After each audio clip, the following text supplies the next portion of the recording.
Mon père a refusé de me conduire à l'hôtel le jour de mon mariage. La raison? Ma propre sœur, qui me méprise depuis toujours, a décidé d'organiser sa fête de l'année exactement le même jour. C'est du moins ce qu'il voulait me faire croire.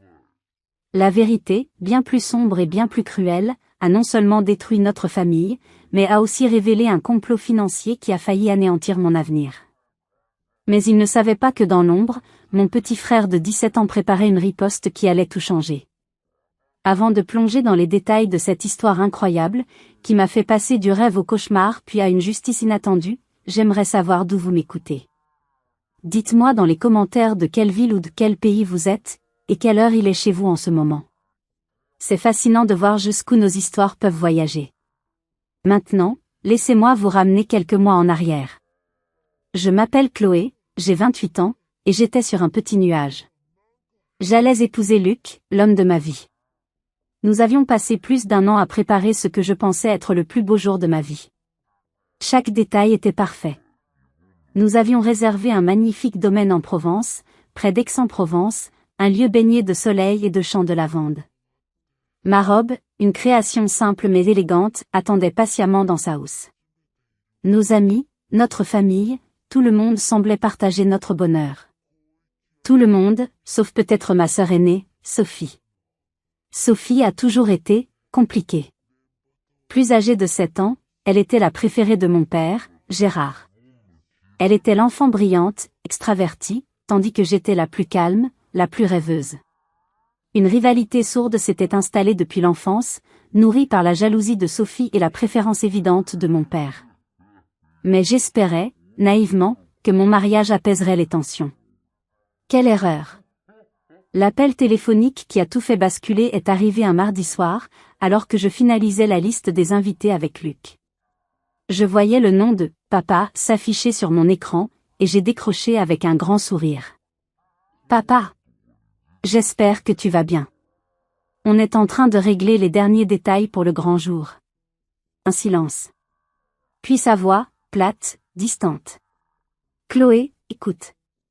Il faut que je te parle de quelque chose. » Mon estomac s'est noué. Je sentais que quelque chose n'allait pas. Qu'est-ce qu'il y a?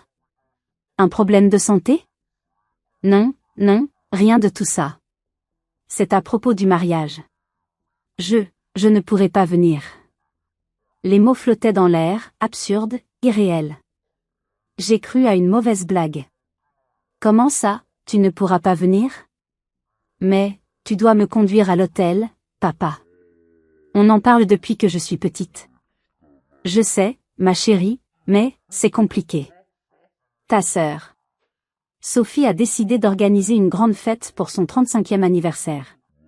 Et elle l'a fixé le même jour. Le monde s'est arrêté de tourner. J'ai regardé Luc, les yeux écarquillés, incapable de comprendre. Mais c'est impossible. Notre date est fixée depuis 1 an. Elle le sait. Pourquoi ferait-elle ça? Oh, tu connais ta sœur, a-t-il dit avec une lassitude qui sonnait faux. Quand elle a une idée en tête. Et puis, c'est un cap important pour elle. Elle a besoin du soutien de la famille. Surtout en ce moment, avec ses affaires. La colère a commencé à monter, brûlante, étouffant le chagrin. Et moi, papa? Le jour de mon mariage, ce n'est pas un cap important? J'ai besoin de toi. Chloé, ne sois pas égoïste. Ce n'est qu'une journée. Vous serez mariés à la fin. La famille, c'est plus important que tout. Tu devrais comprendre et soutenir ta sœur. Il a raccroché avant que je puisse répondre. J'étais anéantie. Luc m'a prise dans ses bras pendant que je tremblais de rage et de chagrin. 20 minutes plus tard, mon téléphone a de nouveau sonné. C'était Sophie. Sa voix était mielleuse, presque triomphante. Ma petite Chloé chérie. J'espère que tu n'es pas trop fâchée. C'est une terrible coïncidence, n'est-ce pas? J'ai complètement oublié ta date quand j'ai réservé le lieu pour ma fête. J'espère que tu comprends. Papa est tellement stressé en ce moment, ce serait bien que tu ne lui causes pas de problèmes supplémentaires. Chaque mot était une gifle. Ce n'était pas une coïncidence. C'était un acte de sabotage délibéré. C'était sa façon de me rappeler qui comptait le plus aux yeux de notre père. Ce soir-là, j'ai pleuré toutes les larmes de mon corps. Je me sentais complètement seule, trahie par mon propre sang. Je pensais avoir touché le fond, que la douleur ne pouvait pas être pire. Mais ce que j'allais découvrir dans les jours suivants dépassait tout ce que j'aurais pu imaginer. Ce n'était pas seulement une question de jalousie. C'était bien plus grave. C'était une histoire d'argent, de mensonges et de fraude. Les jours qui ont suivi cet appel ont été un véritable supplice. La joie pétillante qui m'animait avait laissé place à une chape de plomb. Chaque préparatif de mariage, autrefois source d'excitation, était désormais teinté d'amertume. Comment pouvais-je me réjouir alors que mon propre père m'avait si cruellement abandonné pour les caprices de ma sœur? La maison familiale, où je vivais encore en attendant le mariage, était devenue un champ de mine émotionnel. Le silence de mon père était assourdissant, et les sourires en coin de Sophie étaient des poignards dans mon cœur. Au milieu de ce drame familial, mon petit frère, Léo, semblait naviguer comme une ombre. À 17 ans, Léo était l'antithèse de Sophie. Silencieux, introverti, il passait le plus clair de son temps dans sa chambre, le visage illuminé par l'écran de son ordinateur. Pour beaucoup, il était juste le petit dernier, un peu dans sa bulle, passionné de jeux vidéo et de codage. Mon père et Sophie le remarquaient à peine, trop occupés par leur propre monde. Mais moi, j'avais toujours senti chez Léo une intelligence et une sensibilité hors du commun, cachées derrière sa timidité. Alors que la tension montait, Sophie a intensifié ses attaques, passant de la cruauté passive à un sabotage actif. L'incident de la robe de mariée a été la goutte d'eau qui a fait déborder le vase. J'avais rapporté la robe à la maison pour la montrer à la mère de Luc. Je l'avais suspendue avec une précaution infinie dans le salon. Sophie est entrée, un verre de vin rouge à la main, en faisant de grands gestes. « Oh, Chloé, elle est intéressante », a-t-elle commenté, un sourire narquois aux lèvres. En se retournant, son bras a heurté le verre, et le liquide pourpre a giclé en une arche parfaite sur le satin blanc immaculé de ma robe. Le temps a semblé se figer. Le silence était total, brisé seulement par le goutte à goutte du vin tombant sur le parquet. « Oh, mon Dieu! Je suis tellement désolée », a-t-elle crié, avec une fausse panique qui ne trompait personne. Mon père est accouru. En voyant la scène, son visage s'est durci. Mais sa colère n'était pas dirigée contre Sophie. Elle était pour moi. Chloé. Mais quelle idée de laisser traîner une robe aussi chère dans le salon. Tu sais bien que ta sœur est parfois maladroite. C'est de ta faute. Je suis restée bouche bée. Non seulement ma robe de mariée était ruinée, mais j'étais la coupable. J'ai vu le regard triomphant de Sophie par-dessus l'épaule de mon père. Ce soir-là, j'ai compris qu'il n'y avait plus rien à sauver. C'est là que Léo est sorti de son silence. Pas avec des mots, mais avec des actions. Je le voyais de plus en plus souvent sur l'ordinateur familial dans le bureau, un vieil appareil que mon père utilisait pour sa comptabilité personnelle. Je pensais qu'il jouait ou faisait des recherches pour ses cours. Un soir, en passant devant la porte entr'ouverte, je l'ai vu, le front plissé par la concentration, tapant des lignes de commande à une vitesse fulgurante. L'écran était rempli de fenêtres et de chiffres que je ne comprenais pas. Intrigué, je suis entrée. Léo? Tout va bien? Il est tard. Il a sursauté et a rapidement minimisé les fenêtres, mais pas assez vite pour que je ne puisse apercevoir des logos de banque et des relevés de compte. Il m'a regardé, et pour la première fois, j'ai vu dans ses yeux non pas un adolescent, mais un homme. Une lueur froide, déterminée, que je ne lui connaissais pas. « Ça va, Chloé ?» a-t-il dit, sa voix plus grave que d'habitude. Je vérifie juste quelques trucs pour papa. Il m'a demandé de l'aide pour optimiser son ordinateur. Le mensonge était maladroit, mais l'intention derrière était claire. Il me protégeait. Il cachait quelque chose. Il avait vu la scène avec la robe, il avait entendu les conversations téléphoniques, il avait senti mon désespoir. Et, à sa manière silencieuse, il avait décidé d'agir. Il avait l'air si différent, ce n'était plus mon petit frère renfermé. C'était comme regarder un stratège préparant son prochain coup. Et son prochain coup allait secouer les fondations de notre famille bien plus violemment qu'une simple dispute de mariage. La semaine qui a suivi l'incident de la robe a été glaciale. Je me suis réfugiée chez Luc, ne supportant plus l'atmosphère toxique de la maison. J'ai réussi, par miracle, à faire nettoyer ma robe, mais la tâche symbolique, elle, restait. Chaque jour, je me demandais ce que Léo pouvait bien manigancer. Son silence était devenu une promesse tacite, une attente pesante. Avant de vous raconter comment tout a éclaté, je veux juste prendre un instant pour vous remercier de m'écouter. C'est incroyable de voir à quel point partager son histoire peut être libérateur. Si vous aussi, vous avez déjà senti que quelque chose clochait dans votre famille, que des secrets pesaient sur l'atmosphère, mais sans pouvoir mettre le doigt dessus, abonnez-vous à la chaîne. Savoir qu'on n'est pas seul dans ces épreuves, ça change tout. Le déclic a eu lieu un samedi après-midi. J'étais revenue à la maison pour récupérer quelques affaires. La maison était vide. Mon père et Sophie étaient sortis, probablement pour organiser leur fameuse fête. Je suis passée devant le bureau et j'ai vu Léo, assis devant l'ordinateur, immobile.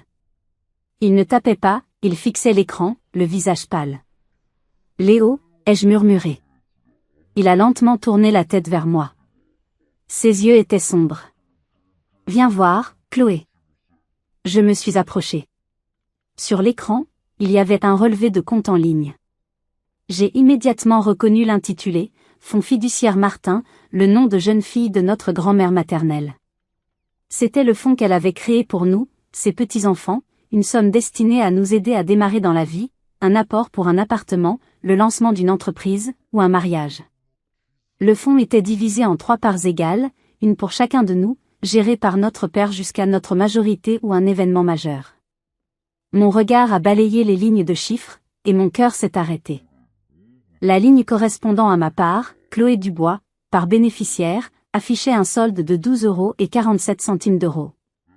Le reste, une somme de 50 000 €, avait disparu. Mais, c'est impossible, ai-je balbutié, ma voix un fil. Où est l'argent? Léo a cliqué sur une autre fenêtre. C'était un email de confirmation de virement, daté de 2 semaines plus tôt. L'ordre venait du compte de notre père, en tant que gestionnaire du fonds. La destination, un compte au nom de Sophie Dubois Création, l'entreprise de ma sœur. Le motif du virement, avance sur héritage et investissement commercial. Le souffle m'a manqué. Ce n'était pas seulement le refus de m'accompagner à l'hôtel. Ce n'était pas seulement la fête organisée par pure méchanceté. C'était un vol. Un vol orchestré par mon père et ma sœur, avec l'argent que ma grand-mère m'avait laissé. « Comment as-tu trouvé ça ?» ai-je demandé, ma voix tremblante. Léo a haussé les épaules, mais son regard était dur. Papa est négligent. Il reste toujours connecté à ses comptes. Il m'a demandé de nettoyer son ordinateur parce qu'il était lent. En réalité, il voulait que j'efface ses traces. Mais il a sous-estimé ce que je pouvais trouver. Il m'a expliqué qu'en fouillant dans l'historique et les fichiers temporaires, il avait non seulement trouvé cet email, mais aussi des dizaines d'autres. Des échanges où mon père et Sophie discutaient ouvertement de la manière de gérer la situation avec Chloé, de la nécessité de la distraire avec l'histoire de la fête, pour que je ne pose pas de questions sur l'argent. Il me prenait pour une idiote. La douleur était si intense qu'elle en devenait physique. C'était une trahison à un niveau que je n'aurais jamais cru possible. Ils n'avaient pas seulement volé mon argent, ils avaient volé mes souvenirs, la confiance que j'avais en eux, l'amour que je leur portais. Léo a posé sa main sur mon épaule. « Ce n'est pas tout, Chloé, a-t-il dit, sa voix grave.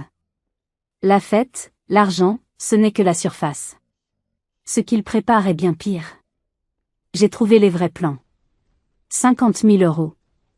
L'argent de mon avenir, l'héritage de ma grand-mère, volé par mon propre père pour financer les ambitions de ma sœur. Mais Léo avait raison. Ce n'était que le début du cauchemar. Et maintenant, je devais affronter l'abîme qui s'ouvrait sous mes pieds. Je suis restée assise sur la vieille chaise de bureau, fixant l'écran, le chiffre dérisoire de 12,47 € gravé dans ma rétine. Chaque respiration était une lutte. La trahison était une chose, mais la préméditation, la froideur calculée avec laquelle mon père et ma sœur avaient comploté contre moi, c'était d'un tout autre ordre. Je me sentais nauséeuse. C'est à ce moment précis, mes amis, que j'ai compris que la famille que je pensais avoir n'existait plus. Je dois vous poser la question, si vous aviez été à ma place, en découvrant une telle machination, qu'auriez-vous fait? Auriez-vous confronté votre famille immédiatement? Ou auriez-vous fait comme moi, écoutant la suite, sentant que le pire était encore à venir? Dites-le moi dans les commentaires, votre avis m'intéresse sincèrement. Léo a attendu que le choc initial passe, puis il a ouvert un autre dossier sur le bureau de l'ordinateur. Le nom du dossier était anodin, Projet anniversaire Sophie. Mais ce qu'il contenait était une véritable bombe à retardement. Ce n'était pas une liste d'invités ou un menu de traiteur. C'était un business plan complet, des projections financières, et des dizaines d'échanges d'emails avec des banquiers, des fournisseurs de luxe, et des investisseurs potentiels. Lis ça, m'a dit Léo en ouvrant un document. Le document détaillait le plan de Sophie pour sauver sa boutique de vêtements de luxe à Lyon, Sophie Dubois Création, qui, contrairement à ce qu'elle laissait paraître, était au bord de la faillite. Elle avait accumulé des dettes colossales. La fête d'anniversaire n'était qu'un prétexte.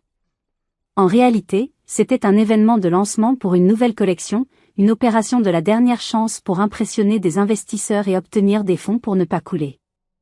Mon argent, mes 50 000 euros, n'était que l'acompte, la mise de départ pour financer cet événement extravagant. Mon regard a parcouru les lignes de budget, 15 000 euros pour la location d'un château près de Lyon, 10 000 euros pour le champagne et le traiteur, 20 000 euros pour payer des influenceurs et la presse. Elle dépensait mon avenir pour sauver sa propre incompétence. Mais le pire était dans les emails échangés avec notre père. Léo en a ouvert un. C'était de Sophie à Gérard.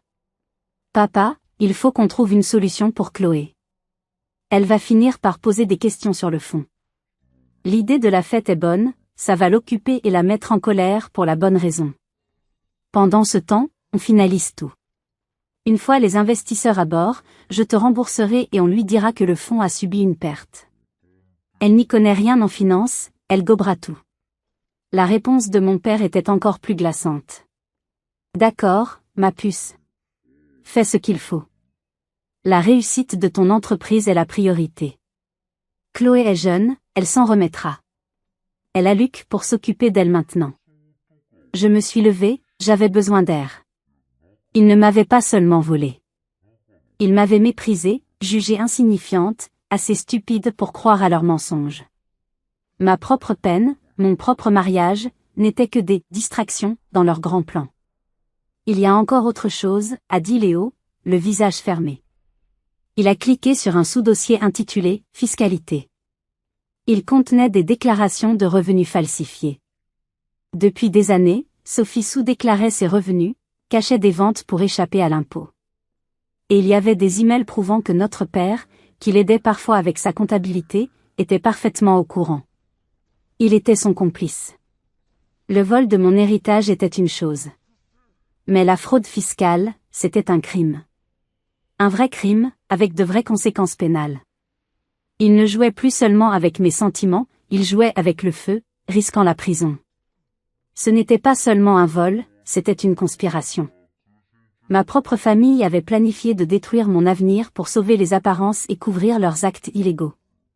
À ce moment-là, j'ai su que je ne pouvais plus pleurer. La tristesse s'était transformée en une rage froide, une détermination de fer. Je devais me battre. Pas seulement pour mon argent, mais pour ma dignité. La rage qui m'envahissait était si puissante qu'elle a balayé toute trace de chagrin. Fini les larmes. Fini la victime. Face à l'ampleur de leur tromperie, une seule pensée occupait mon esprit, la justice.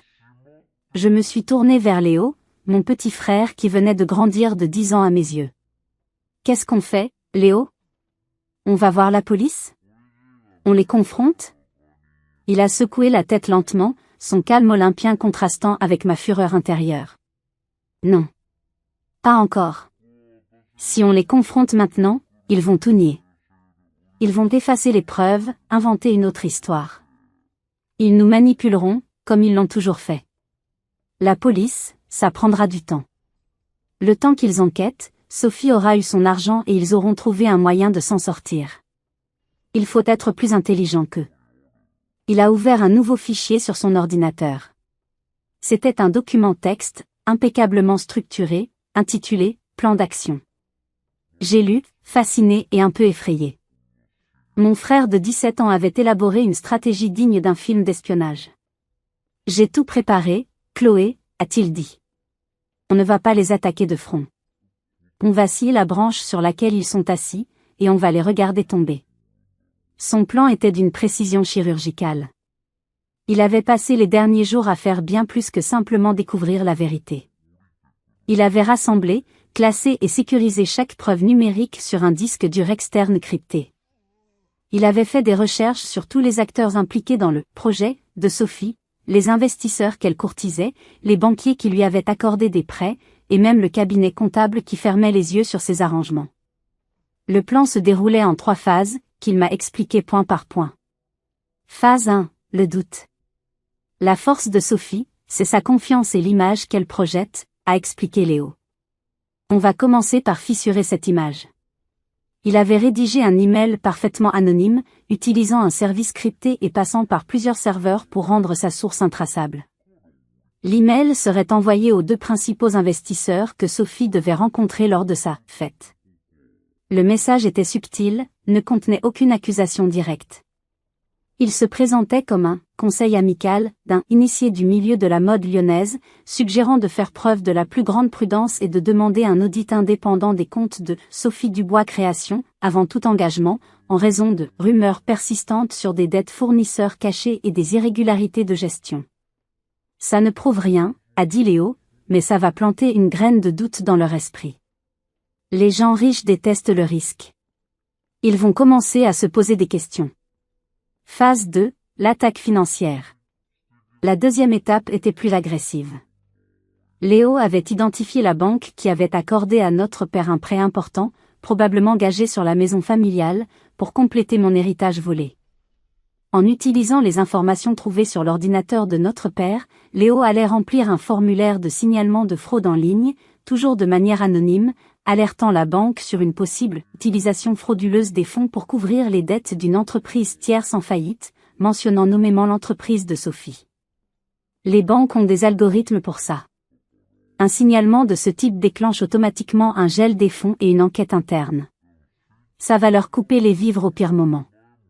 Phase 3, le coup de grâce. C'était la partie la plus audacieuse.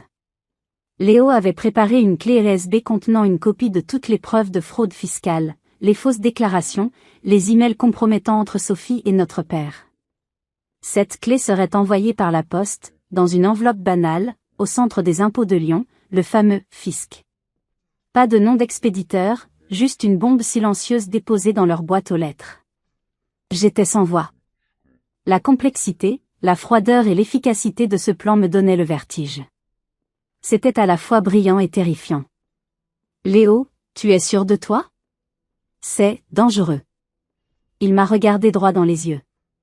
Ce qui est dangereux, Chloé, c'est de les laisser faire. Ils t'ont volé. Ils nous ont menti toute notre vie. C'est fini. On reprend le contrôle. Pendant que Sophie planifiait sa grande fête, mon petit frère, dans l'ombre, planifiait sa chute. Le jour de mon mariage approchait, et il allait devenir le théâtre d'une justice que personne n'attendait. La décision était prise. La peur avait cédé la place à une sorte de calme glacial. Nous allions le faire. Assis côte à côte dans le silence du bureau, Léo et moi avons mis le plan à exécution. C'était surréaliste. Dehors, le soleil de fin d'après-midi filtrait à travers les rideaux, le monde continuait de tourner, ignorant le drame qui se jouait entre ces 4 murs. Léo a commencé par la phase 1. Avec des mains expertes, il a navigué à travers des réseaux privés virtuels, masquant notre adresse IP, faisant rebondir le signal d'un pays à l'autre. C'était comme le regarder jouer du piano, chaque mouvement précis, délibéré. Il a envoyé le premier email anonyme aux investisseurs. Puis le second. Un clic. C'était fait. Le premier domino venait de tomber. Ensuite, la phase 2. Le signalement à la banque. C'était plus délicat. Il fallait utiliser les bons termes, les mots-clés qui déclencheraient les alertes. Léo avait passé des heures à étudier les procédures bancaires en ligne. Il a rempli le formulaire, détaillant les soupçons de manière factuelle, sans émotion. Un autre clic. Le deuxième domino a basculé. La phase 3, la clé USB pour le fisc, attendrait quelques jours. Il fallait que l'envoi postal soit parfaitement synchronisé pour arriver juste avant la fameuse fête. Les jours suivants ont été les plus longs de ma vie. Nous étions devenus des conspirateurs dans notre propre maison, échangeant des regards entendus par-dessus la table du dîner, tandis que mon père et Sophie, inconscients du danger, continuaient leurs préparatifs. Sophie était plus arrogante que jamais, parlant sans cesse de son événement, des gens importants qui seraient présents, de la manière dont elle allait révolutionner la mode à Lyon. Mon père la regardait avec une fierté aveugle, buvant ses paroles. C'était à vomir. Ce qui s'est passé ensuite a été plus rapide et plus brutal que tout ce que nous aurions pu prévoir. Si vous voulez savoir comment un empire de mensonges peut s'effondrer en quelques jours à peine, restez avec moi, car la chute a été vertigineuse. Le premier signe est apparu 3 jours après l'envoi des emails. J'ai surpris une conversation téléphonique de mon père dans le couloir. Sa voix, habituellement si autoritaire, était tendue, presque suppliante.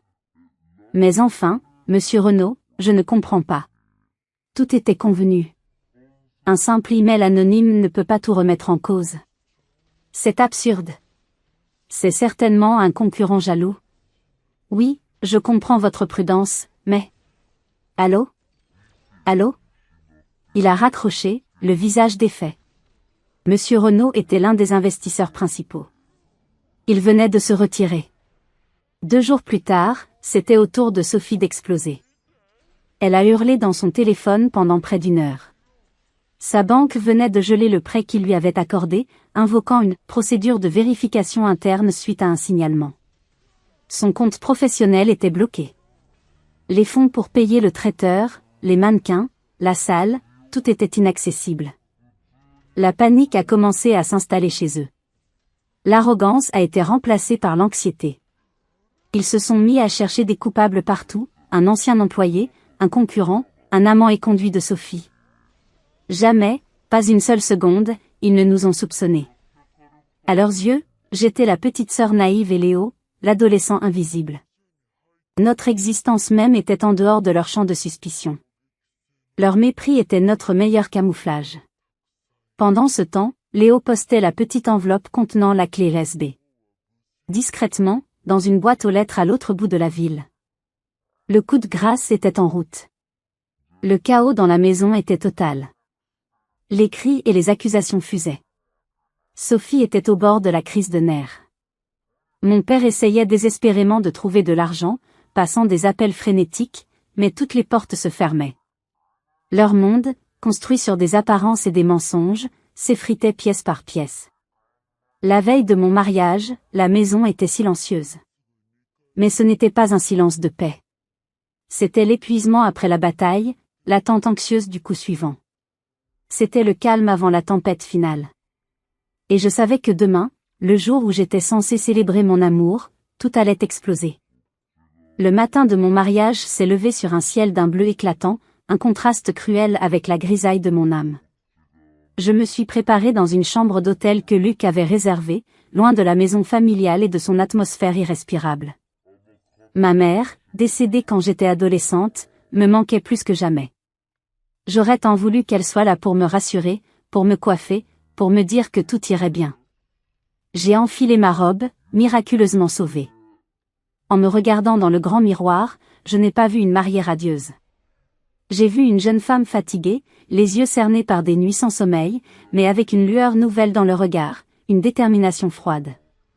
Ce jour n'était plus seulement mon mariage. C'était le jour du jugement.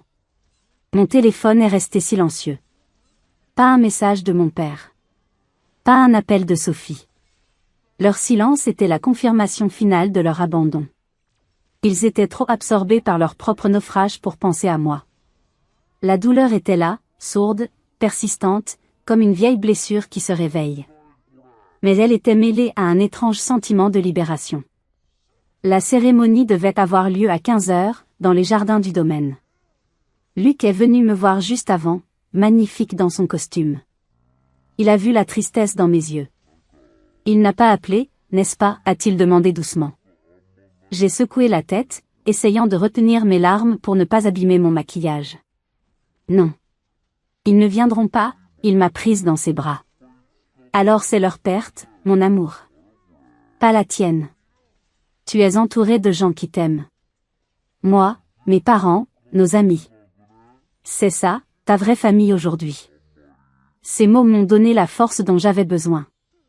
Le moment est arrivé. La musique a commencé à jouer, une douce mélodie au piano. Les invités étaient tous là, leurs visages tournés vers moi. J'étais au bras de personne, attendant, le cœur battant, ne sachant pas comment j'allais pouvoir remonter cette allée toute seule. La place à côté de moi, celle de mon père, était terriblement vide. C'était une humiliation publique, orchestrée par ma propre famille. Et puis, alors que les murmures commençaient à s'élever dans l'assemblée, j'ai vu une silhouette s'approcher. C'était Monsieur Dubois, le père de Luc. Un homme d'une 60aine d'années, avec des yeux vifs et un sourire d'une infinie bienveillance. Il s'est arrêté devant moi. « Chloé, ma chère enfant, » a-t-il dit, sa voix douce mais ferme. Un père est celui qui est présent. Celui qui soutient. Celui qui est fier. Si tu me le permets, je serai le plus fier des hommes de te conduire à mon fils. Les larmes que j'avais retenues ont finalement coulé, mais c'étaient des larmes de gratitude. J'ai hoché la tête, incapable de parler. J'ai glissé mon bras sous le sien, et sa main a recouvert la mienne avec une chaleur paternelle que je n'avais pas ressentie depuis des années. En remontant l'allée à son bras, j'ai croisé le regard de Léo, assis au premier rang. Il m'a fait un minuscule sourire, un sourire qui disait « Tiens bon. La justice arrive. » J'ai su alors que je n'étais pas seule. J'ai dit « oui » à Luc avec un cœur rempli d'un mélange de tristesse et d'une immense gratitude. J'avais perdu un père, mais j'avais gagné une famille. La cérémonie était terminée, les applaudissements crépitaient, les pétales de rose volaient. Mais je savais que la journée, elle, ne l'était pas. Le vrai spectacle était sur le point de commencer à la réception, et les acteurs principaux ne savaient pas encore quel rôle ils allaient jouer. La réception se tenait dans une magnifique salle voûtée en pierre du domaine. Les rires fusaient, le champagne coulait. Pour nos invités, c'était un mariage parfait. Pour moi, c'était le calme avant la détonation. J'essayais de sourire, de profiter du moment, mais une partie de moi était en état d'alerte, guettant la porte. Léo, d'habitude si discret, avait installé son ordinateur portable à une table près de la régie du DJ, sous prétexte de gérer le diaporama de nos photos d'enfance. En réalité, il était le chef d'orchestre de ce qui allait suivre. Et puis, ils sont arrivés. Vers 20h, en plein milieu du dîner. La grande porte s'est ouverte, et mon père et Sophie sont entrés. Le silence s'est fait. Ils n'étaient pas habillés pour un mariage. Ils portaient des vêtements de ville, froissés, comme s'ils venaient de traverser une tempête. Leurs visages étaient des masques de fureur et de panique. Sophie m'a repéré à la table d'honneur. Elle a traversé la salle comme une furie, bousculant les invités sur son passage. « Théoï » a-t-elle crié, son doigt pointé vers moi. « C'est toi qui as fait ça. Dis-le. » Luc s'est levé d'un bond, se plaçant entre elle et moi. « Sophie, ça suffit. Tu n'as rien à faire ici. Sors. Ne me dis pas ce que j'ai à faire, a-t-elle hurlé, hystérique. Ma vie est fichue à cause d'elle. Mes investisseurs se sont retirés, ma banque m'a lâché, et je viens de recevoir un appel du fisc. Il lance un contrôle fiscal approfondi. C'est toi qui leur as tout dit, petite garce. Mon père s'est approché, le visage livide. Chloé, je ne sais pas quel jeu tu joues, mais ça doit cesser immédiatement. Tu es en train de détruire cette famille. Détruire la famille? C'était d'une ironie si amère que j'ai failli en rire. C'est à ce moment que Léo a choisi d'intervenir. Calmement, il s'est levé et a pris un micro. Elle n'a rien fait du tout, a dit sa voix, claire et stable, amplifiée par les haut-parleurs. Tous les regards se sont tournés vers lui. Elle n'a rien eu à faire. Vous avez tout fait vous-même. Sophie et mon père l'ont regardé, incrédules. Ils l'avaient oublié. Il n'existait pas pour eux. De quoi tu parles, l'enfant, a craché Sophie. Léo a cliqué sur son ordinateur. Derrière lui, le grand écran qui projetait nos photos d'enfance est devenu noir, puis s'est rallumé. Ce n'était plus une photo de moi en couche-culotte. C'était l'email de Sophie à mon père. Celui où elle planifiait de me mentir sur le fond fiduciaire. Un murmure a parcouru la salle. Léo a continué, sa voix froide comme l'acier. Vous pensiez que personne ne savait. Mais vous avez laissé des traces partout. Un autre clic.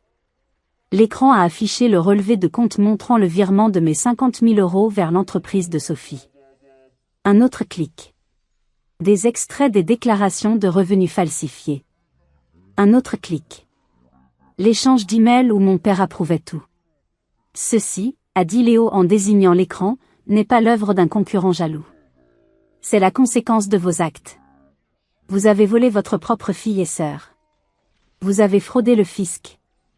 Vous avez menti à tout le monde. La seule chose que j'ai faite, c'est d'envoyer la vérité aux personnes concernées. Le visage de Sophie s'est décomposé. La fureur a laissé place à une terreur abjecte. Mon père, lui, semblait avoir vieilli de 20 ans en 2 minutes. Il me regardait, non pas avec des remords, mais avec une haine pure. La haine de celui qui s'est fait prendre. Comment as-tu pu, a-t-il balbutié en direction de Léo. Parce que c'est ça, une famille, a répondu Léo. On se protège les uns les autres. Et Chloé avait besoin d'être protégée. De vous. Ce fut le coup final. Sophie a fondu en larmes bruyantes et pathétiques. Mon père l'a attrapée par le bras et l'a traînée hors de la salle, sous les regards glacials et méprisants de tous nos amis, de toute la famille de Luc. La porte s'est refermée derrière eux. Ce jour-là, je n'ai pas seulement épousé l'homme que j'aime. J'ai aussi dit adieu à la famille qui m'a fait tant de mal, et j'ai vu mon petit frère devenir un géant. Après leur départ théâtral, un silence étrange s'est installé dans la salle de réception, rapidement remplacé par des murmures de soutien. Les amis et la famille de Luc sont venus m'entourer, me serrer dans leurs bras. Personne n'a posé de questions indiscrètes. Ils ont simplement été là, formant un rempart de bienveillance autour de moi. La fête a repris, plus douce, plus intime. C'était une célébration non seulement de notre union, mais aussi de la fin d'un chapitre toxique de ma vie.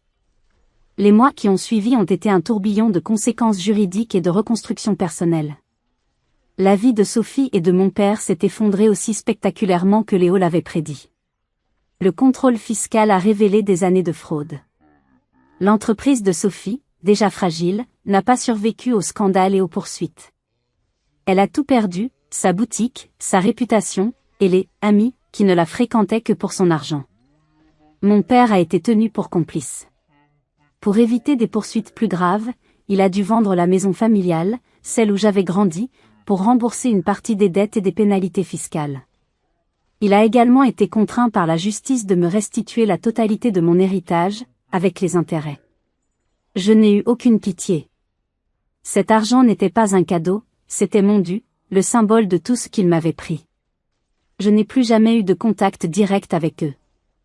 J'ai entendu dire, par des tantes éloignées, qu'ils avaient déménagé dans une autre région, vivant modestement, rongés par l'amertume et les regrets. Mais je doute qu'ils aient jamais vraiment compris la profondeur de leur trahison. Pendant ce temps, Léo est devenu la star silencieuse de la famille. Son acte de bravoure a fait de lui un héros à nos yeux. Le père de Luc, impressionné par son intelligence et sa droiture, l'a pris sous son aile. Grâce à ses contacts, il lui a obtenu un entretien pour une bourse dans l'une des meilleures écoles d'ingénieurs en cybersécurité de France, à Rennes. Léo a été accepté avec les honneurs. Le gamin timide qui se cachait derrière son ordinateur allait maintenant utiliser son don pour protéger les autres, mais cette fois, de manière légale et reconnue. Il était rayonnant. Quant à Luc et moi, nous avons utilisé l'argent récupéré pour prendre un nouveau départ, loin de Lyon et de ses mauvais souvenirs. Nous avons acheté un petit appartement à Bordeaux, une ville que nous aimions tous les deux. J'ai quitté mon emploi et j'ai décidé de reprendre des études pour devenir thérapeute. L'épreuve que j'avais traversée m'avait donné une nouvelle vocation, aider les gens à guérir des traumatismes familiaux. Léo, de son côté, n'a pas attendu d'être diplômé pour agir. Sur son temps libre, il a créé un petit site web, protège-ta-famille.fr. C'était un forum anonyme et une ressource en ligne où il donnait des conseils simples et gratuits aux jeunes et aux personnes vulnérables sur la manière de repérer les signes d'abus financier familial, de sécuriser leurs informations personnelles et de savoir à qui s'adresser pour obtenir de l'aide. Il avait transformé la douleur que nous avions subie en une mission, un outil pour le bien. Notre vie était devenue plus simple, plus calme, mais infiniment plus riche.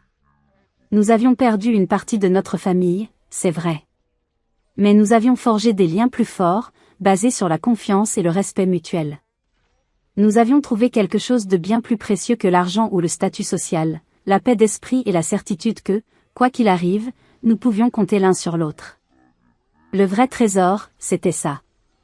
Aujourd'hui, plusieurs années ont passé. Luc et moi avons une petite fille, qui porte le nom de ma grand-mère. Notre vie à Bordeaux est paisible.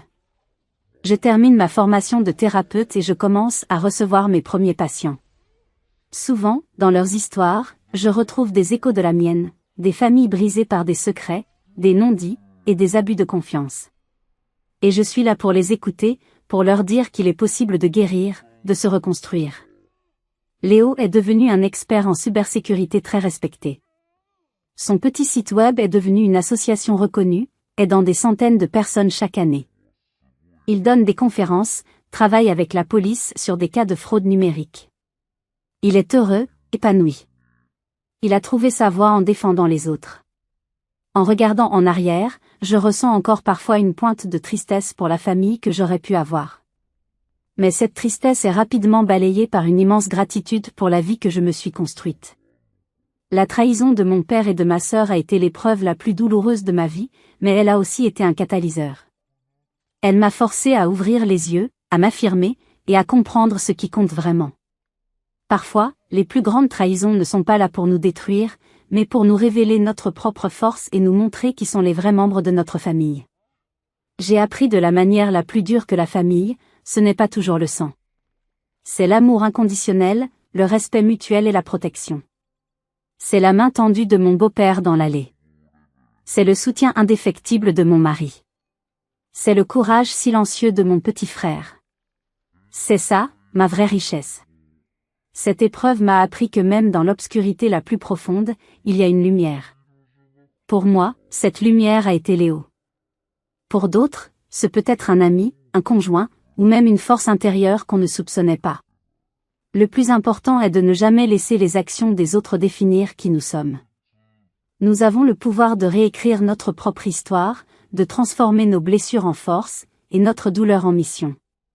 Si cette histoire vous a touché, si elle a résonné en vous d'une manière ou d'une autre, merci de cliquer sur le bouton « J'aime ». Cela aide vraiment la chaîne à toucher plus de gens qui ont peut-être besoin d'entendre ce message. Et maintenant, c'est à votre tour. J'aimerais beaucoup lire vos propres expériences dans les commentaires. Avez-vous déjà dû vous battre pour la justice au sein de votre propre famille? Avez-vous déjà été trahi par ceux qui étaient censés vous protéger? Partagez votre histoire si vous le souhaitez, car chaque témoignage est une lueur d'espoir pour quelqu'un d'autre. Merci de m'avoir écouté jusqu'au bout. N'oubliez pas de vous abonner pour ne manquer aucune de nos prochaines histoires. Prenez soin de vous, et souvenez-vous, vous êtes plus fort que vous ne le pensez.